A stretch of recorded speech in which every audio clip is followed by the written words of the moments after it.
Allen combined for 50 points and 11 assists. Here's Dame.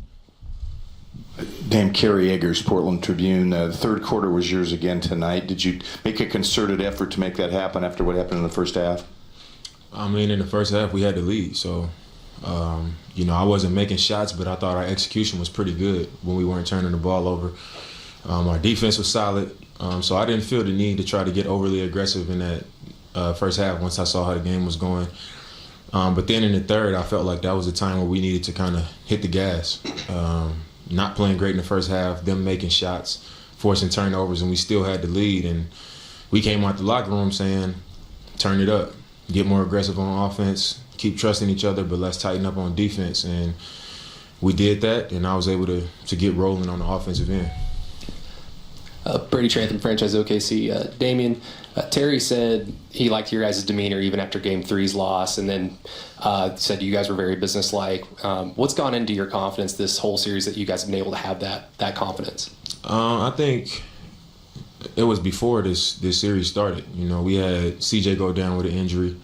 We lost our starting center for the season, and we were kind of put in a position where we had to really lean on each other and trust each other. And I think it was great for our team. It made us, like I said, lean on each other, develop that trust, develop the confidence that we needed with each other. Regardless of the coaches or the trainers or whoever, our team was together and really believing in each other. So I think coming into this series has been huge for us. We just been getting the job done. Like Coach said, we had a business-like mentality. And it was the first time that after Game 3, it was like, we in the locker room saying they lived at the free throw line and all this stuff, but Game 4, we're not talking to nobody but ourselves. Referees can call it how they want to call it. We just going to worry about ourselves. We're going to play hard. We're going to stay together. Whenever the crowd get into it, we're going to just keep doing what we do and come out on top. So I was proud that we was able to stick to that and actually get it done. But a lot of that is because of what we have been through during the regular season and how we came together. Yeah, Damian, Barry Trammell with the Oklahoman. You didn't make your first field goal till I think 1:12 left in half. You guys are up 4. Did you like your situation at halftime with that? You'd been real productive, but you guys still had a lead. No, I loved it. I think anytime we can be on the road playing against a really good team and not playing well, and I haven't been scoring the ball, and we have a lead, that late or that deep into a game, that's a great situation. Just because a lot of times I'm not in that position. I'm getting attempts, I'm scoring the ball, and that's usually what's working for us. But tonight it wasn't that way, and we still had the lead. And I also know that all I need to do is see it go in one time. And once it goes in one time, that could turn into 3, 4, or 5. And that's kind of what happened in the third quarter. Damian, over here, Dan Wecke with the Los Angeles Times. How have you guys managed to turn Russell into a jump shooter in the series? How big of a game plan priority was that for you guys? I mean, just playing tendencies. I think we've been in the same division as them. We played against them 4 times in the regular season. Now we've played against them 4 times again. So you play against somebody 8 times, it wouldn't make sense not to watch film on them and look at their tendencies, what direction they like to go to. When they run certain plays, what are they looking for? Because if you watch film, you'll notice habits. You'll notice the same things, by everybody in the league. We all do it.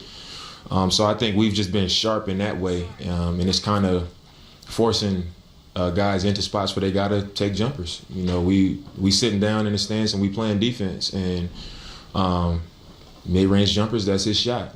Sometimes he takes pull-up three-pointers, and we just having the presence, and those are the shots that we are making available, I guess. And that's what we're living with.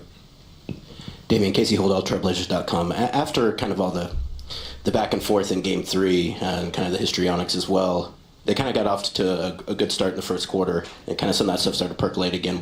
Was it hard not to engage in that? And just your thoughts on that flow and how things played out in terms of those interpersonal things on the court? I mean, it was, like I said, it was expected. Being a road team, them being at home, this is the game where they would have had a chance to tie the series up. So you expect the excitement, you expect the passion. But after last game, it was like, a big deal being made out of the back and forth, and we weren't emotional about it. We were just competing. We were just passionate about the game as well. But like I said earlier, our you know, we didn't really engage in it because our focus was our team. You know, we said, like I told you guys, we're not going to come out here and go crazy on the referees. We're not going to go out here and get in these shouting matches and back and forths and all that stuff. We're going to focus on the stuff that we need to focus on that's going to give us a chance to win the game. And I was proud of how our team stuck to that.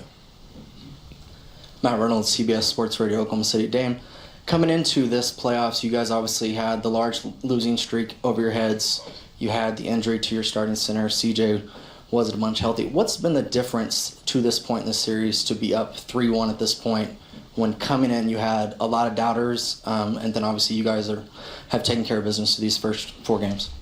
Like I said, when we had our backs against the wall, dealing with those injuries and other guys having to step up, we just trusted each other more. You know, we leaned on each other a little bit more, and I think it just made us better in the long run. You know, instead of us saying, okay, we got some injuries, Dame, you got to average 35 and do all this extra stuff. Instead of that, the mentality was, let's keep the ball moving. You know, let's make the right plays. Let's be better defensively. Let's just be a better unit, you know, instead of turn into me or turn into somebody else to score a bunch of points. We just made it a group thing. You know, we didn't make it about what I needed to do or nothing like that. And I think it was good for our team. And as far as people doubting us coming in, you know, you don't just become the 3rd seed, luckily, especially 2 times in a row. You know, last year our performance wasn't great in the playoffs, but I think we showed a lot by backing it up this year and getting the 3rd seed again. And we don't focus on doubters. We focus on ourselves, and we accept the responsibility for, you know, our past 2 playoff performances, and we moved on. And I think that's one of the biggest and one of the best things that we did for ourselves was not hold on to it. We moved on, and, you know, we having a better run now. We just got to finish it. Last question right here in the back. Dame, Maddie Lee, Oklahoman. What has it been about CJ specifically that he's been able to have a serious injury so close to the playoffs and bounce back so well? I mean, I think you got to give credit to our training staff, and you got to give credit to CJ because I'm sure he's not 100%. Nobody is, but him dealing with that type of injury.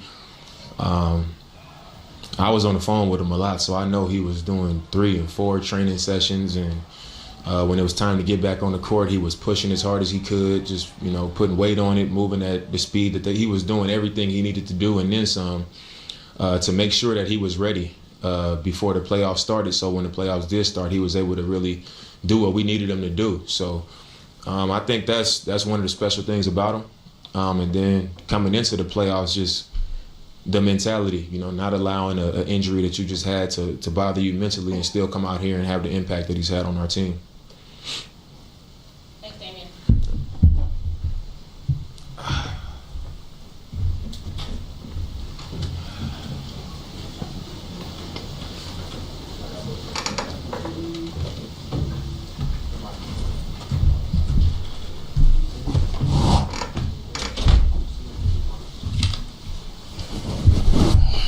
We'll open up for questions with CJ.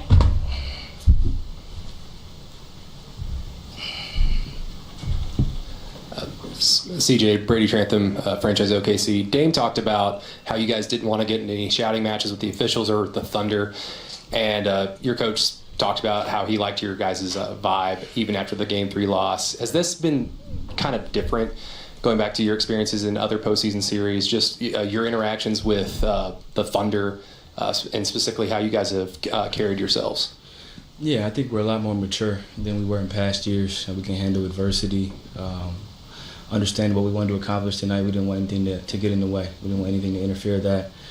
Multiple times we had discussions about not saying anything to anyone. You know, if they don't have a black or gray jersey on, don't talk to them. Talk to our team only.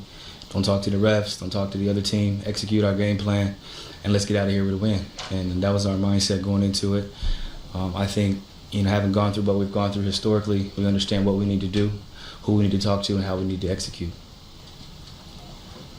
Bush Young, ESPN, right there before you and Dame checked out, you guys kind of had a conversation at midcourt. You shook hands. I don't know if you want to say what that conversation was about. What was the general message between you two? That's my guy. We've been through a lot together. Over the course of our career, we've been through a lot of criticism. We've been through a lot of praise. And we just had a little conversation that was private that I won't share with you guys. But Just more so about what we need to accomplish going forward, what we've accomplished so far, and just the fact that we got love for each other. Charles Thompson, Oklahoma City CBS Sports Radio. I've noticed down the stretch of the season and into this playoff, you guys seemed a little more focused. Can you tell me what's kind of gotten y'all kind of closer together and gotten this seem like you guys are on the mission this year? We got swept last year. It was really embarrassing, and everybody talked about it. It was on TV every day. I went on TV and they talked about us getting swept. They talked about me getting traded. Talked about how we can't win together. All that stuff. We remember it, and we understand that feeling of going home early. I was able to, fortunately, able to fly to Europe and see my brother play because the season ended so early. And I told him this year I ain't gonna be able to make it. So, big bro staying up right now in Russia watching 6, 7 a.m. He understands what we're going through, what we're trying to accomplish, and I think our team understands what we need to do and how we need to do it so that we don't, have what happened last year happen to us again. Joe Freeman with the Oregonian. Can you elaborate over here at CJ on how you approached getting past the sweep, getting past the last 10 losses to move forward to get where you guys are now, individually? Yeah, individually for me, I approach it the same way I always do, as a challenge. Figuring out ways for me to individually get better. Ways for me to impact this game, on both sides of the ball. Understanding all the plays, why we run certain plays, how I can put guys in certain positions to succeed, and then offensively being in great enough shape to be able to hit big shots down the stretch, being able to hit big threes off the dribble, being able to stay poised. I take this game very seriously. I put my heart and soul into it, and I sacrificed a lot to get to this point, and I'm thankful that I was able to go through those struggles because it made me a better person. Kerry Eggers, Portland Tribune. CJ, talk about the challenge you guys have in Game 5 from the Thunder. Yeah, we're not worried about the Thunder. We're worried about the Blazers. We got to execute our game plan. We got to stick to what we've been doing, turn it up a notch. We're going to be at home. We're going to be facing a desperate team who's facing elimination. So we need to really just focus on ourselves. Focus on how we can execute, and how we can knock down shots, how we can empower each other, and then defensively stay locked in.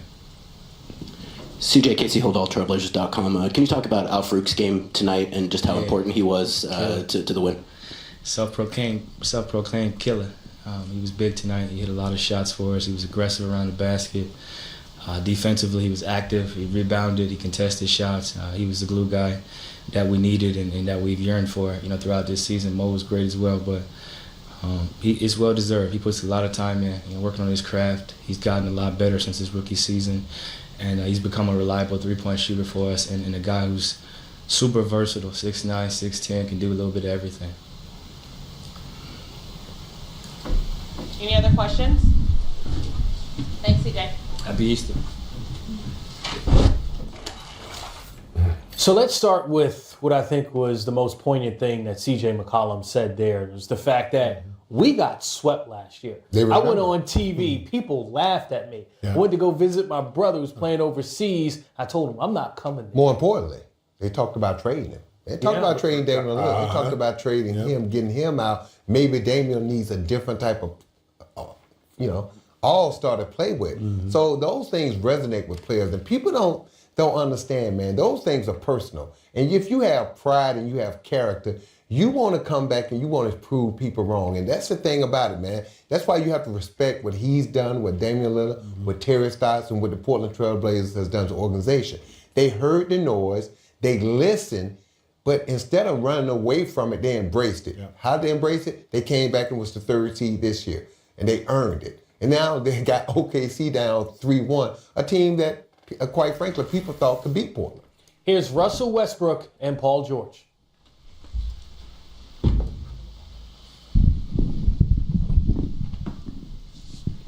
Russell, Dan Leckie with the Los Angeles Times. Obviously, jumper wasn't falling tonight, but were you satisfied with the other ways you were able to kind of touch the game tonight and impact the game? Yeah. I mean, sometimes you have nights like that. That happens sometimes. But just wasn't good enough for us to get the win. So. Yeah, Russell, Barry Trammell with the Oklahoman. You guys did a great job on Lillard in the first half. He didn't score until the last 75 seconds of the half. Were you pleased with the defense you played on him, and how did it change when he got going in the third quarter? It's a good question. Not sure. Any other questions? Eric Horn, the Oklahoman.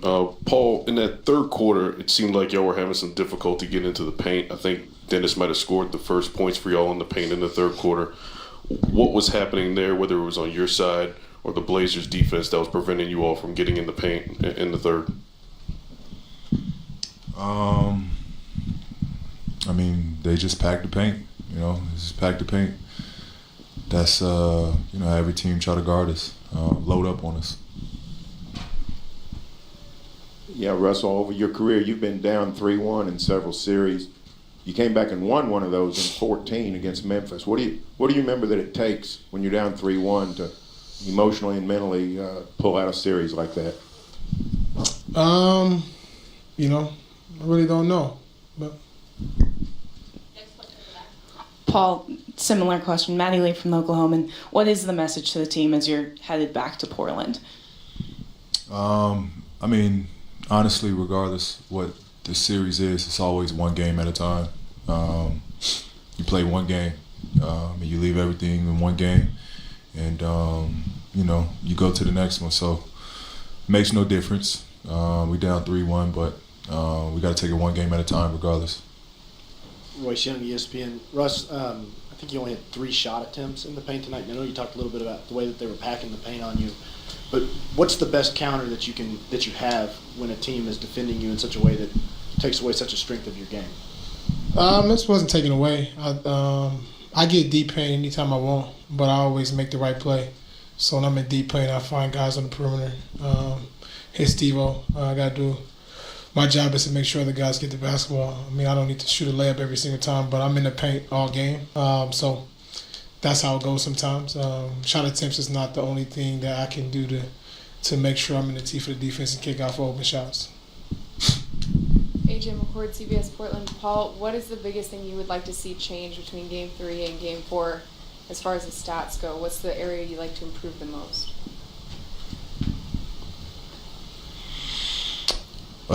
Points. Score more points. Honestly, that's what we got to do. Defensively, we're gonna be locked in.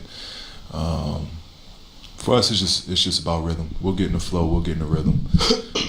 The ball will find its way in the hole. We just got to keep at it. Any other questions? Thanks, guys.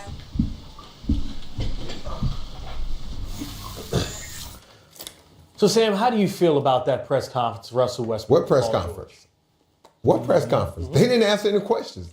They don't know. I mean, look, at the end of the day, man, look, the reporters who follow the OKC team, they understand what their team is all about. They understand how Russ play. They understand how they need to play, but they kind of contradict themselves. When the coach comes out and talks about, we got to get more paint touches, more paint touches, more paint touches, and then we're a better basketball team. And then Russ comes out and say, well, I'm in the paint all night. I just choose not to shoot the layup and kick it out to other people. It's just... He only had 3 attempts in the paint. Well, sometimes it's a false reality because you think the game in your mind is going one way, but the reality is it's not. Because the reaction part of it when you lose is you did what you needed to do for the team to win, but it didn't work. Okay, but we were sitting there talking about this. You win and lose in this league, and when you win, it's a certain demeanor you have. When you lose, it's another demeanor. End of the day, you still got to be professional. And whether you like to do it, whether you like the reporters, whether you like the questions. Now, some things, sometimes you scratch your head at questions. You're like, come on. But at the end of the day, when you're the leader and face of the franchise, that's your job. That's your job. And I'm not just talking about Russ in particular. I'm talking about superstars in general in this league. Okay, because it's a catch-22. You want all the glamour and all the fame and everything else. You got to take everything else. If it's your team and these are your guys, when you fall short, you got to go out there and man up and take those tough questions. And again, no one likes to do it. We've all done it. No one likes to do it, but it's part of the game and it's part of being an all-star and the best player on the team. But here's the thing. It's not like this is the first time that has happened to NBA professional players, okay? The guys that are getting paid the most money are going to be under the most scrutiny. But when things go well, you're going to get the most accolades too. So this ain't the first time this is going to happen to a player. So history tells that the guys that handled it the right way, look at the demeanor, even when Portland lost at McConnell.